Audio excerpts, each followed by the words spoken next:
এ ভাই, শুনলাম আপনি বলে ছাগল বেচবেন। হ ভাই, দুইটা ছাগল বেচবো ভাই। তো ভাই আমি তো দালাল, এই ছাগলটা কত বেচবেন একদম কয়া দেন। ভাই এই ছাগলটা আমাকে একদম 15,000 টাকা দেওয়া লাগবে। ঠিক আছে ভাই, আপনার এই ছাগল 15,000 টাকায় দেওয়া হবে। আমি একটা পাঠিয়ে এসেছি, আপনি দাম চাইলেন 20,000, 15,000 আপনার, 5,000 আমার। ঠিক আছে ভাই, নিয়ে আসেন গা। ভাই আসেন। এই যে ছাগল বুঝছেন ভাই, একের ছাগল থানা থানা গোস্ত হবে, আপনি এই ছাগলটা নিঃসন্দেহে নিতে পারেন। হ ভাই লেন, এই 100 ছাগল, একের ছাগল। ভাই ছাগল তো পছন্দ হয়েছে, দাম কত? ভাই 20,000 টাকা দেন। না ভাই, এই ছাগলের দাম কি 20,000? 15,000 টাকা নিয়ে নিন। আরে ভাই আপনি টিয়া দেন কিসের লিগে, কুরবানি দিবেন, 100 ছাগল এটি নিয়ে যান। না রে ভাই, এই ছাগলের দাম 20,000 হবি নয়, 15,000 টাকাই দেবো।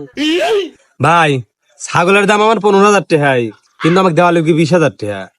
না দিলে এবার আমি আর 5,000 টাকা দালালে ঘরে থেকে দেবো।